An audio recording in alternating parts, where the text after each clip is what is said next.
Alright, I'm sharing a little bit earlier than I normally do.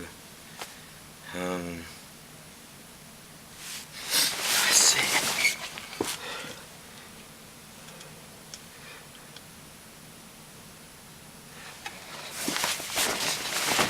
Sorry, I had to check the camera angle. It looks crooked.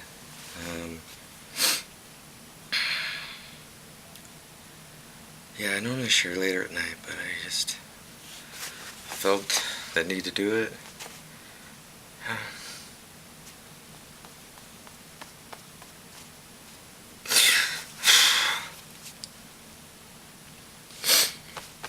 Going through this process and realizing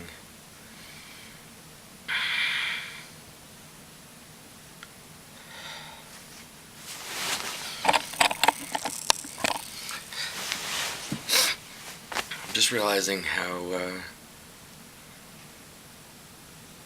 as addicts we run from things, and I'm starting to deal with a lot of the emotions and things that I haven't dealt with in the past. It's hard.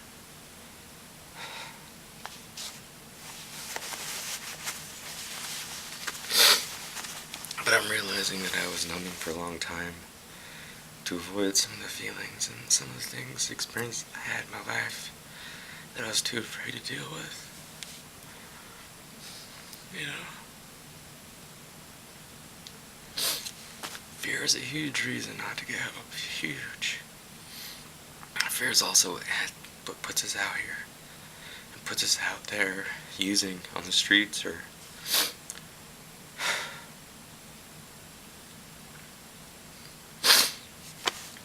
and now I'm realizing how strongly it's cemented in my mind what I need to do, and a huge part of it is conquering my fears.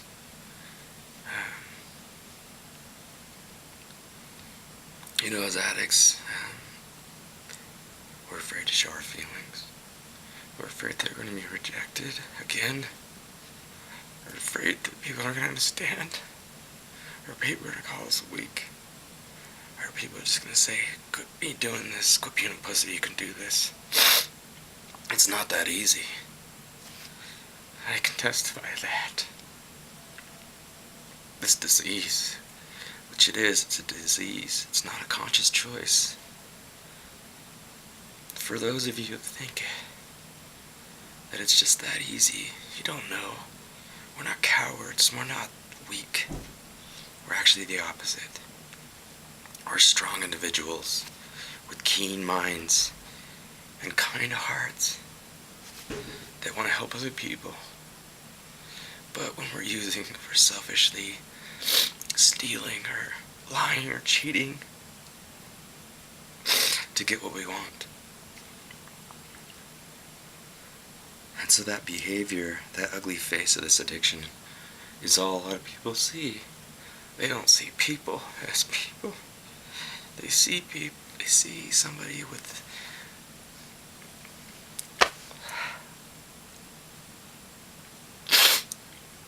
it's like when I was working on a documentary with a friend of mine that is doing a documentary about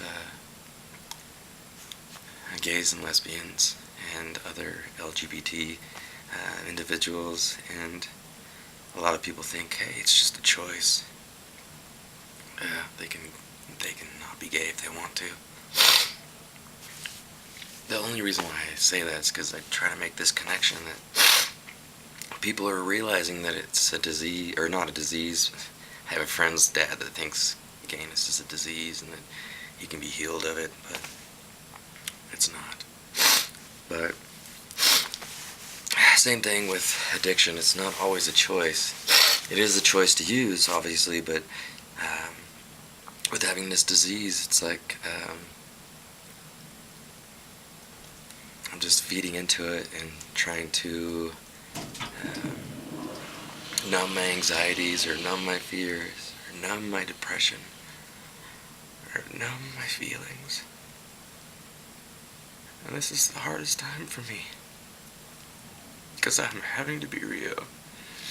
and having to express things that I have never been able to do, but I had this fear that went back to my mom, or my things that I said or did were used against me, and so I learned not to trust people and learned to turn off my emotions.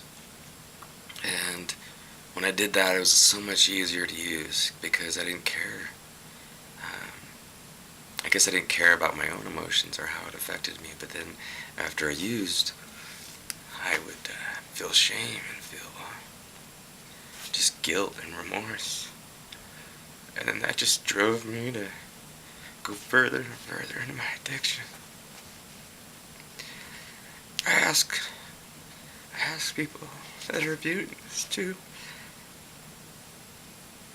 think about people that are in their lives that are affected by this disease, because this is a disease that affects just about every family in America.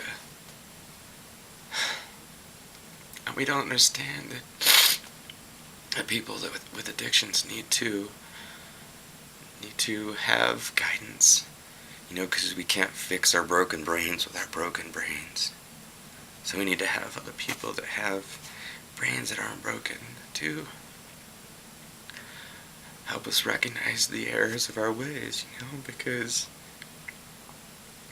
for a long time I thought that it was okay, that I wasn't hurting anybody else, nor did I think that I was hurting myself. But seeing how much it affects my family, it no longer is a personal disease. It no longer is something that my wife or I can hide, or because it affects a lot of people. But I just want to ask those that are struggling with addiction or have those in their lives to reach out and not be afraid to be in isolation anymore, because that's when you isolate, that's when we go further and further in addictions and we start lying about it and how much we're using and how frequent, because we're ashamed that other people are going to judge us for it. But I found that when I didn't have to feel shame for my addiction, that I felt free. That I didn't have to worry about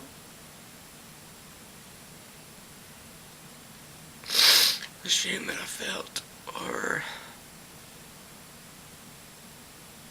the guilt I felt from hurting my family. I feel so bad for hurting my wife and my kids.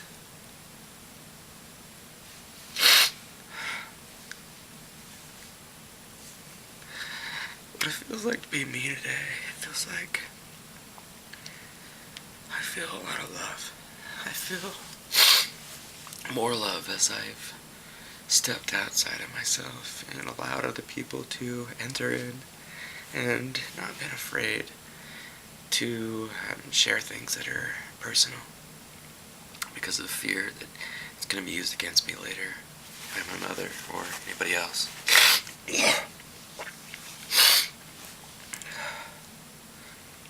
I love my family. I just don't know how to express myself all the time because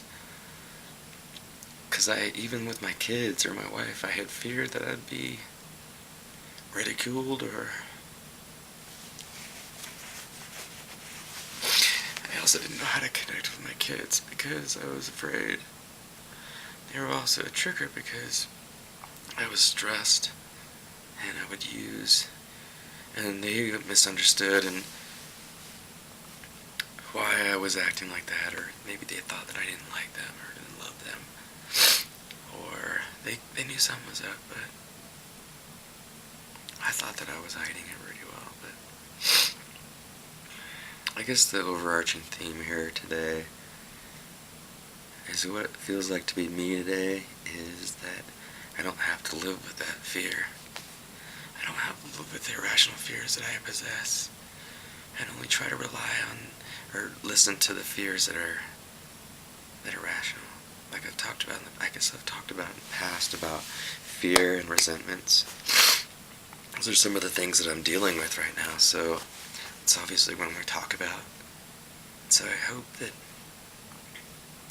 Doesn't seem like I'm going in circles with this, but I'm still dealing with this, and so it's on my mind a lot.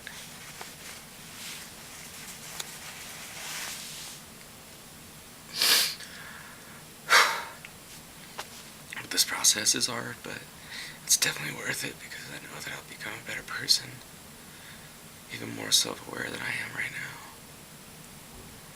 Hopefully I can be more self-reflective and analyze my behaviors and analyze my gifts and analyze my talents and use those for good, and help other people like people have helped me. I feel a strong desire to, after the funds are raised for my progress or my process here, that I may be able to set up a fund to help people that have the same desire to be where I am, because I couldn't afford to be here, and I had to ask for help, and I had to be humble and go to those people, and it was definitely a test for me to step outside of myself as an addict and be humble and admit to others that not only I had wronged, but also humbly ask for help. That's something I didn't do before. And I know that's a first step in just asking for help. Because how can you get help if you don't ask for it? Or if people don't think you need it? Or if you feel like you don't need it? Because if I was here right now and I didn't have a desire to be here, I know that I wouldn't do this. And I know that I wouldn't be able to process these things that I need to do. Because I would go off of my own guidance system that I'd learned to use throughout my life, which definitely was skewed in many, many facets of it. This addiction is not something we deal with alone.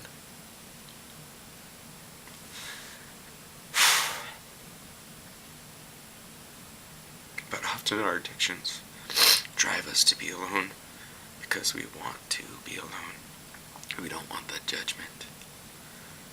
We just want to sit in our bottle or our bag of weed or our bag of Coke, whatever it is, whatever it is, our addiction, a bag of food, exercise. Obviously those things are healthy exercise and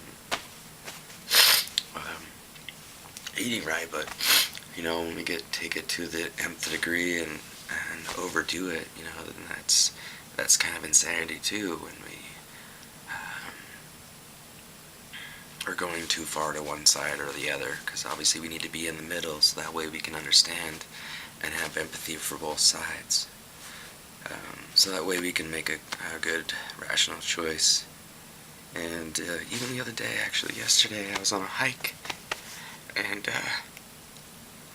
when I got down from my hike, I looked on the ground, and right next to this other campsite, not too far from the car, and I think I mentioned it last night about finding that bag of weed, but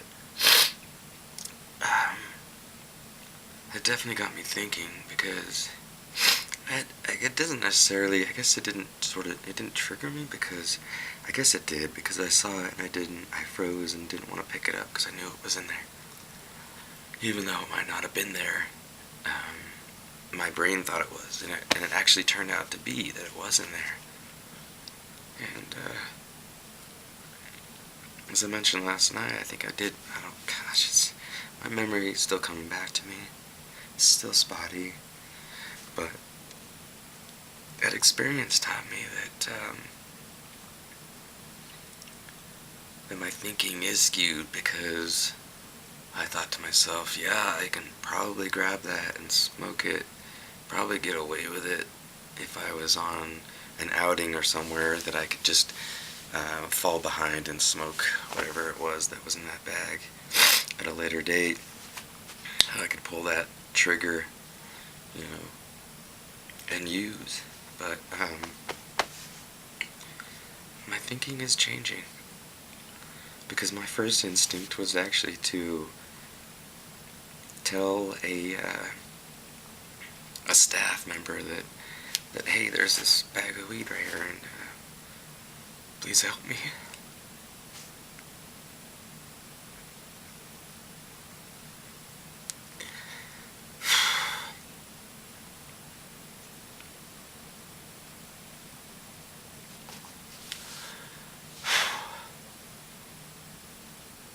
It's a huge step for me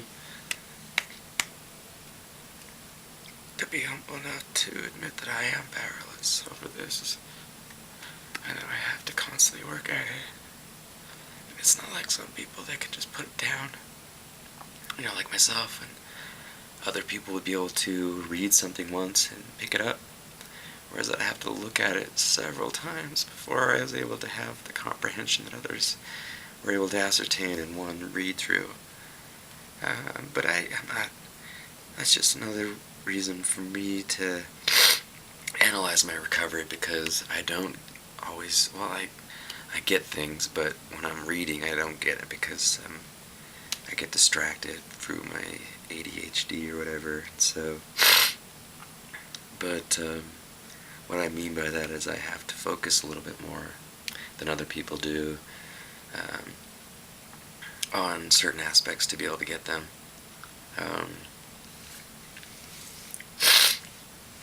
But yeah, what it feels like meeting me today is I feel love, and I feel a deep sense of appreciation for those that do love me, that have put up with my behaviors, because I know that my innate personality is one that is very loving and kind, and I want to foster those feelings and those emotions that I have, and those deep-seated tendencies that I have to be loving and kind. I know it will serve me well through my recovery as I reach out to help other people. That's why I want to